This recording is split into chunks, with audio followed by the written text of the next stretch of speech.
In the 1990s, researchers were digging through the desert sands of western China.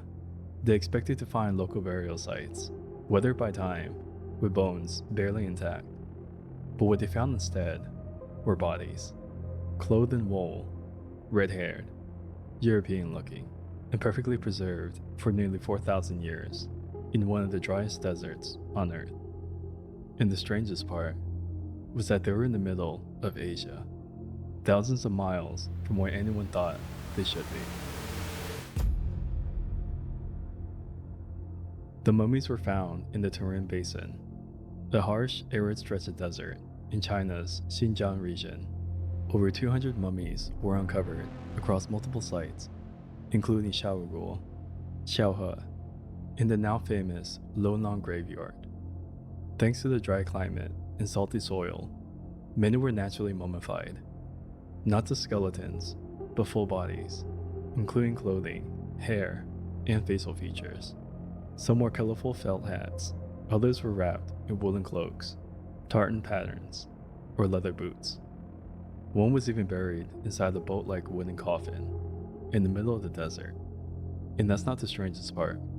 The oldest of the Tarim mummies date to around 1800 BC, long before the Silk Road connected from east to west.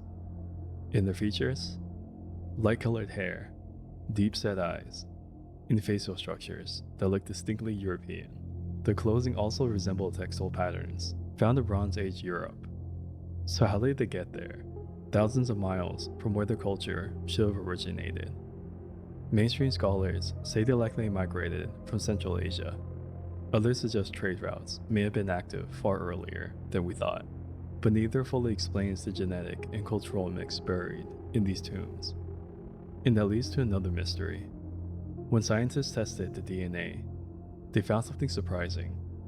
The mummies carried both Western and Eastern Eurasian genetic markers, suggesting Asian populations mixed far earlier than expected. But this discovery also sparked political tension. Chinese officials were hesitant to highlight the non-Chinese ancestry, worried they might fuel separative narratives in the Xinjiang region. For years, research access to the bodies was restricted, with some reports and publications even being delayed or quietly removed. So we don't just have a genetic mystery, we have a political one too. So who were they? These desert nomads sealed in stone for 4,000 years.